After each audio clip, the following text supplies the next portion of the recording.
démontre que c'est mieux de prévenir que de guérir. Quand on pense prévention, on pense surtout aux enfants. Il n'est jamais trop tôt pour penser à faire de la prévention. La preuve, Alexis, 6 ans, nous pose sa question. Bonjour les docteurs, mes parents portent des lunettes. Est-ce que ça veut dire que moi je dois en porter moi aussi? Qu'est-ce qu'il faut que je fasse pour avoir des bons yeux? Merci docteur. Merci Alexis pour ta réponse. Alexis, on reçoit une optométriste qui travaille surtout avec les enfants, qui enseigne l'optométrie pédiatrique à l'Université de Montréal, le docteur Marie-Ève Corbeil.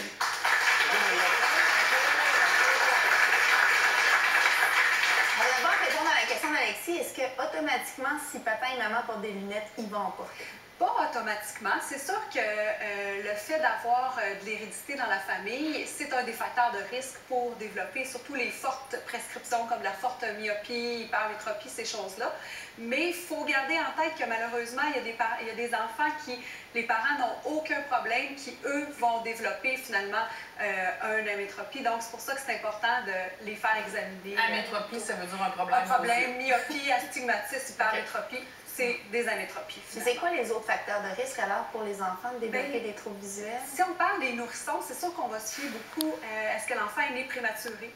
Okay? Ça, c'est quelque chose qu'il faut emmener les parents à consulter. Souvent, de toute façon, dans les hôpitaux, il y a déjà un dépistage qui est fait. S'il y a eu des complications dans la grossesse, si les parents, la mère a eu une rubéole pendant la grossesse, ces choses-là.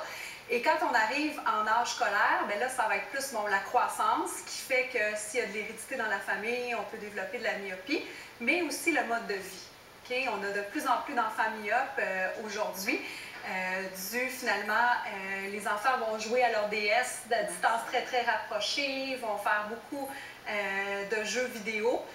C'est pas mal d'en faire, mais il faut faire autre chose aussi. Il faut prendre des pauses et c'est là que les parents ont un rôle de dire, bon, bien, après une demi-heure, 40 minutes, on fait autre chose, on va jouer dehors comme dans le temps.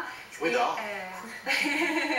Et ça va aider beaucoup à prévenir ces choses-là. Mais il y a des choses qui ne se préviennent pas et qu'on veut dépister rapidement.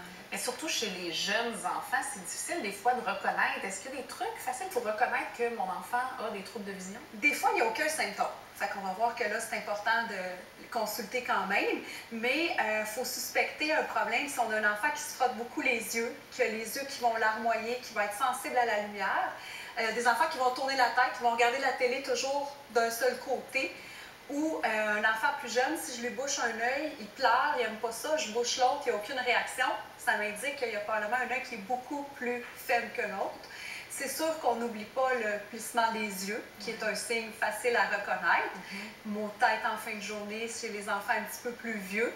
De la rougeur, de l'inconfort, un désintérêt pour la lecture sont tous des signes alarmants qui... Quand est-ce qu'on consulte à ce moment-là? Est-ce qu'il y a un âge où on doit commencer à consulter? Théoriquement, on devrait faire un dépistage à 6 mois. Okay. Dès 6 mois, juste s'assurer qu'il n'y a pas de problème majeur, comme une cataracte congénitale, un problème très, très important d'un œil plus faible. Surprenamment, on peut faire beaucoup de choses chez un enfant de 6 mois. Et ensuite, on devrait les voir à 3 ans. Là, on peut faire vraiment pratiquement un examen complet, presque comme chez l'adulte. Et on les revoit après l'entrée à l'école, et là, une fois par année, pour s'assurer que tout va bien. Il ne faut pas que les parents hésitent s'ils voient quelque chose avant, comme des fois, on va voir des nourrissons d'1 mois qui ont les petits canaux lacrymaux bloqués, et là, ça va faire des infections à répétition. Si on les voit dès cet âge-là, on a des trucs pour aider la guérison. Ça se passe comment, un examen? Parce que c'est pas facile quand un enfant ne parle pas. Là, je pense qu'on est allé tourner avec vous l'examen. On a des petites images. Oui. On va vérifier que les yeux sont droits. Cette petite fille-là, justement, elle consultait parce qu'on suspectait un strabisme. Fait qu'avec des lumières et des objets intéressants, on va vérifier que les yeux sont bien alignés. On va ensuite déplacer des objets dans différentes directions pour vérifier que le champ de vision est beau, que l'enfant voit partout, qu'il est capable de suivre les cibles aussi. Et ça va nous assurer finalement la santé. Ici, on a mis des petites gouttes dans ses yeux avant de faire ce test-là. Avec différentes lentilles, on va être capable de déterminer de façon assez précise est-ce que l'enfant est myope, hypermétrope, astigmate. Et on va aussi quand même vérifier la santé des yeux avec des lumières qui vont venir très près des yeux. Les enfants, ils aiment ça, les examens de la vue, parce qu'on a beaucoup de jouets intéressants, amusants. Puis, de façon générale, là, ça se passe. Mais des fois, ça doit être plus difficile que ça, quand même. Quand on a à mettre les gouttes, c'est pas toujours facile. On avait une très bonne patiente ici, mais ils oublient vite quand ils ont un petit collant tout de suite après. Fait que selon l'âge, évidemment, on peut faire autre chose. Là. Il y a plein de choses qu'on peut faire, la vision en 3 dimensions, tout ça. Exactement. Quand ils sont un petit peu plus vieux, comme déjà 3 ans, avec des lunettes 3D, on va être capable de voir la perception des profondeurs. On va voir que l'enfant va venir saisir l'objet. Fait que ça nous confirme que les 2 yeux travaillent bien ensemble. Et surtout, bon, il y a plus de garçons que de filles qui sont daltoniens.